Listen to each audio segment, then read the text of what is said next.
Hello, Justin Belshaw here on this January 22nd, 2015, reporting for Radio Bravery, bringing you grassroots journalism from Portland, Oregon, deep in St. John's, Oregon, actually, very, very north Portland, almost to Washington. So I'd first like to start off with a short little story about going into a conversation with a coworker about global warming and their initial response being name-calling and telling me what an idiot I am for questioning the presence of quote-unquote global warming. It just goes into the mentality that people believe that as long as they are right or they believe they're right, then they don't need to have examples or reasoning or facts or articles or anything to back up their theory or opinion, as long as it's the mainstream common consensus, which basically brings me to this first article, MIT climate scientists, global warming believers, a cult. And it goes in to describe how it has become a cult mentality to believe in global warming or climate change, which is just a very, very, very detailed psychological operation to manipulate people into feeling fear to not believe in climate change when we all know climate is constantly, always changing. So if you don't believe in climate change, then you're a climate denier. These wordings are very specially crafted to make people afraid to go against the mainstream flow of things and the main common consensus idea, the common core. Basically, this article goes on to say, an MIT professor of meteorology is dismissing global warming alarmists as a discredited cult whose members are becoming more hysterical as emerging evidence continues to contradict their beliefs. During an appearance on this writer's radio show Monday, MIT professor Emeritus Richard Lindzen discussed the religious nature of the movement. Quote, as with any cult, once the mythology of the cult begins falling apart, instead of saying, oh, we were wrong, they get more and more fanatical. I think that's what's happening here. Think about it, he said. You've led an unpleasant life, you haven't led a very virtuous life, but now you're told you get absolution if you watch your carbon footprint. It's salvation. Lindzen, 74 years old, has issued calm dismissals of warmist apocalypse, reducing his critics to sputtering rage. Last week, government agencies, including NASA, announced that 2014 was the, quote, hottest year in recorded history, as the New York Times puts it in an early edition. Last year has since been demoted by the Times to the hottest since record-keeping began in 1880. So now they're backpedaling, of course, on that statement of it being the hottest year on record. But that may not be true. Now the same agencies have acknowledged that there's only a 38% chance that 2014 was the hottest year on record. And even if it was only by 0.02 of a degree. So this is an article from Breitbart.com. Definitely go and check it out. It's got plenty of links linking to actual factual evidence to support this story. Lindzen scoffs at the public senator-generated hysteria, which included one warmist blogger breathlessly writing that the heat record had been shattered by 2/100ths of a degree, possibly, which there's a 38% chance of that even being true. Quote, 70% of the Earth is oceans. We can't measure those temperatures very well. They can be off a half a degree, a quarter of a degree, even 2/10 of a degree of change would be tiny, but 2/100ths is ludicrous. Anyone who starts crowing about those numbers shows that they're putting spin on absolutely nothing. So this is just another nail in the coffin for global warming extremists who basically are now calling for Lord Christopher Monckton's arrest, who was inducted into the House of Lords after being the senior advisor for Margaret Thatcher. This man, Lord Christopher Monckton, has unprecedented credentials, and they're calling for his arrest in the UK because he denies climate change is happening, or global warming is happening. We're technically in a global cooling period or a global pause, whatever you want to call it. We are not heating, and it has nothing to do with man-made CO2.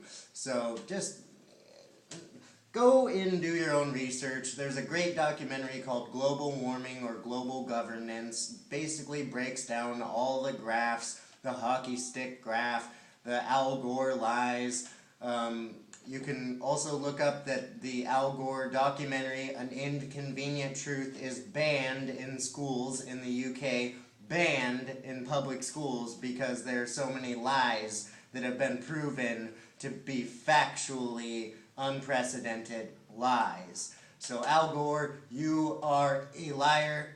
You are a piece of garbage trying to gather money off of carbon taxes. You're already rich, and you don't give back to human society or the earth at all in any way. You're a disgusting weasel, and we're tired of listening to your lies and manipulation. We won't give you money here in America, we won't sign on to carbon taxes, and we will expose the fraud that is global warming. Now, moving on, I'd like to talk about the Southern Poverty Law Center, the infamous, disgusting rag of supposed truth about media people and extremist groups in the world, and they are basically feeding and filtering all the information through fusion centers to your local police departments on who is a threat and what patriot group or what movement is a threat or a hate group. I've read, I believe it's called the Intelligence Blog. There's a police magazine that's sent out to police officers by the Southern Poverty Law Center, demonizing Alex Jones and InfoWars as patriot movement groups that are extremist and hate groups. Clearly, being a patriot is so hateful. That goes back to the Spokane sheriff's deputy who said that they need the MRAPs for constitutionalists that are stockpiling weapons and ammunition. Yeah, so basically, keep an eye out for that, because anybody who has dissent against the government, anybody who doesn't follow the mainstream ideological values of the basic socialists and fascists that are running this country, then you are going to be an enemy of the state. So this printout here that I have is the Extremist Files section from Southern Poverty Law Center, splcenter.org, and it goes on to have 8 pages of these extremist hate groups, including the Aryan Brotherhood, the Aryan Brotherhood of Texas, Aryan Nations, Creativity Movement, neo-Nazi groups, the Church of the National Knights of the Ku Klux Klan, California Coalition for Immigration Reform. All of these groups, it has them all tied in here, and they're all extremists. A lot of these, I totally understand that they are extremists, but putting a title on groups like this as extremists or hate groups or terrorists definitely helps to implement them being a target from any jurisdictional organization or department that might be doing research on them, or just the outside citizen who is curious. These types of labels can definitely hurt fundamentally someone's reputation or a group's reputation. But going through these extremist files, if you go down to the very end, the last one on the list that they tie in with all these white nationalists, neo-Nazis, and racists is WorldNet Daily. Patriot movement. Their ideology is patriot movement. Horrible. WorldNet Daily, it says here in the extremist files. WorldNet Daily is an online publication founded and run by Joseph Farah that claims to pursue truth, justice, and liberty. Claims. WorldNet Daily, as far as I've read, and as far as all the people that I've seen interviews with, and all their writers, is a very patriotic, awesome website for news and information. Goes on to say, Joseph Farah claims to pursue truth, justice, and liberty, but in fact its pages are devoted to manipulative fear-mongering and outright fabrications designed to further the paranoid, gay-hating, conspiratorial, and apocalyptic visions of Farah and his hand-picked contributors from the fringes of the far-right and fundamentalist worlds. This is just insane, and we need to demonize the Southern Poverty Law Center and make sure that the connection between our local police departments and the Southern Poverty Law Center is cut.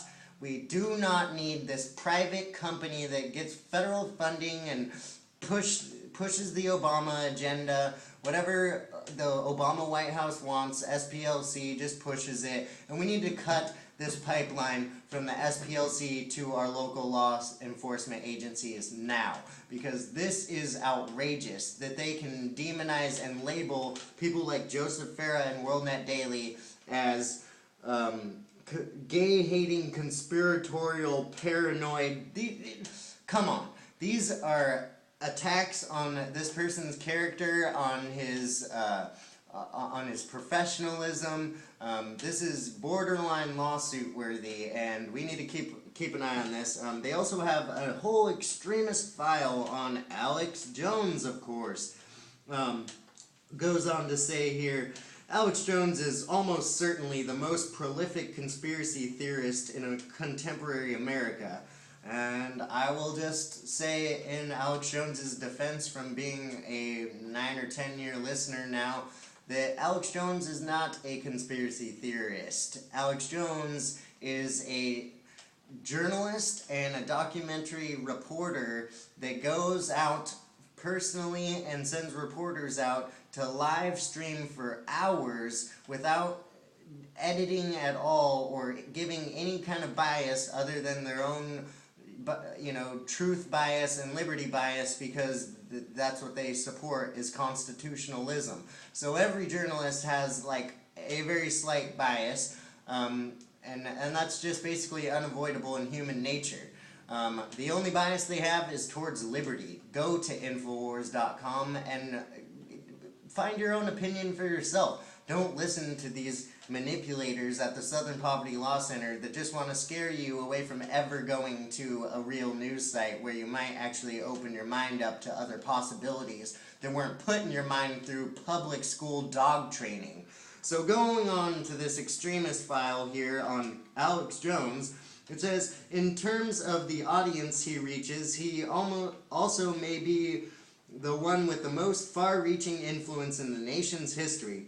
Time after time, he warns without any evidence, although they post up articles all radio show long and all through the nightly news that's on Monday through Friday. They show articles. They have TVs all over cutting to article, defining, explaining, and showing proof of what they're talking about constantly. They document it with the facts and the recorded documents that have been printed out. It's an absolute joke to say that he shows no evidence. But it says here, time after time he warns without any evidence that terrorist attacks from 9/11 to the Boston Marathon bombings to the 2013 Washington Navy Yard mass murder are actually false flag operations by our government or evil globalists planning to take over the world. To many, Jones is a bad joke. But the sad reality is that he has millions of followers. Oh, weird. He does have millions of followers who tune in every single day. And these people are not crazy, schizophrenic, paranoid, or anything like that. Just listen to the callers who call in. They're very articulate, very educated, and this is just absurd. False flag, just Google false flag. All you have to do is cause an event and fly someone else's flag and try to say that they did it when it was really someone else doing it. That's a false flag. Very simple, happens all the time. In his own words, and I will definitely quote this because this is awesome. In his own words, quote, Alex Jones says, "I'm here to tell you, 1776 will commence again if you try to take our firearms. It doesn't matter how many lemmings you get out there on the street begging to have their guns taken, we will not relinquish them." And that was on Piers Morgan on January 7th, 2015. Basically the highest ratings Piers Morgan could ever dream of having in his life. A pathetic rat. But anyway, this is just, we need to cut the pipeline from Southern Poverty Law Center to our local law enforcement departments immediately, because this is disgusting that they can paint people in whatever color they want and that information goes through the fusion centers. Let's just shut down the fusion centers. Why do we need fusion centers? That is just ridiculous. Google fusion centers. Google fusion centers in Oregon and find out where your local law enforcement is getting their information and training and why this is happening in society, that we are being pitted against the police and they are being pitted against us, and this is all a planned movement for class war and for us against the police. And we do not need to fight the police. They are on our side, we are on their side. We are all humans being manipulated by a 0.00001% of people that are ridiculously, sickeningly rich. And so just let's end the Southern Poverty Law Center's reign over law enforcement. They're a joke. Moving forward, I just want to name a couple random operations that you should Google and find your own information on. One of which is Operation Garden Plot, which was basically helped to be exposed by Alex Jones and Infowars.com. This is the Wikipedia of Operation Garden Plot, also known as the Department of Defense Civil Disturbance Plan, 18 U.S.C. 1385 Posse Comitatus Act, is a general U.S. Army and National Guard plan to respond to major domestic civil disturbances within the United States. The plan was developed in response to the civil disorders of the 1960s and is now under the control of U.S. Northern Command, NORTHCOM. It provides federal, military, and law enforcement assistance to local governments during times of major civil disturbances. The Garden Plot plan, drafted after the Watts, Newark, and Detroit riots, captures the acrimonious times when the document was drawn up. The section outlining the Army's perception of the situation in America certainly insinuates an establishment that was afraid of the disenfranchised. The plot warns against racial unrest as well as anti-draft and anti-Vietnam elements. Garden Plot was last activated as Noble Eagle to provide military assistance to civil authorities following the September 11th, 2001 attacks on the United States, which was another false flag. The Pentagon also activated it to restore order during the 1992 LA riots. Under Homeland Security, resurrecting it has been suggested that similar models be followed. Oversight of these Homeland Security missions should be provided by the National Guard Bureau based on the long-standing Garden Plot model in which National Guard units are trained and equipped to support civil authorities in crowd control and civil disturbance missions. That's a quote from Major General Richard Alexander, retired Executive Director of the National Guard Association of the United States. And then I'll go into another operation, and this is from sourcewatch.org. You can also find Wikipedia on this, Operation Cable Splicer. Google Operation Cable Splicer yourself and find out the real information and find out your own in-depth background on what I'm talking about now. Operation Cable Splicer is a sub-program of the Rex-84 program, also Google Rex-84, which was established on the reasoning that if a mass exodus of illegal aliens crossed the Mexican-U.S. border, they would be quickly rounded up and detained in detention centers by FEMA. So that's where FEMA camps, the nickname, comes from. They're actually FEMA detention centers. And Rex-84 allowed many military bases to be closed down and turned into prisons. Operation Cable Splicer is the program for an orderly takeover of the state and local governments by the federal government.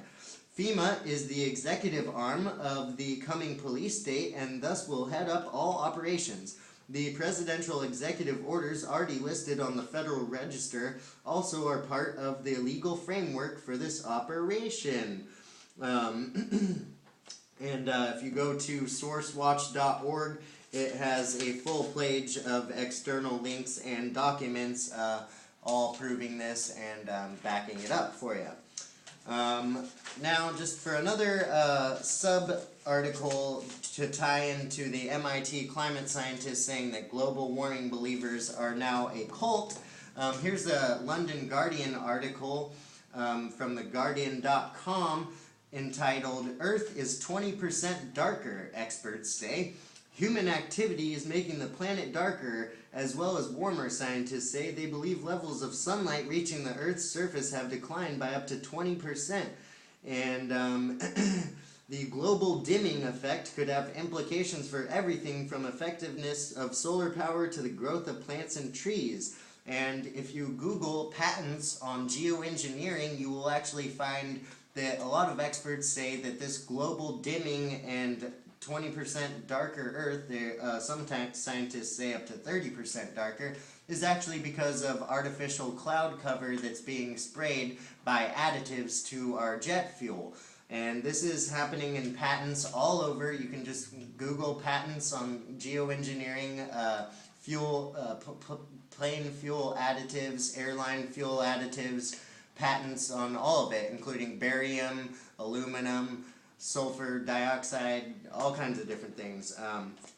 But just go and do your own research on that. Find out that geoengineering really is happening, and they're doing it in the name of saving the Earth and keeping the sun out from our Earth, which is absolutely insane once again.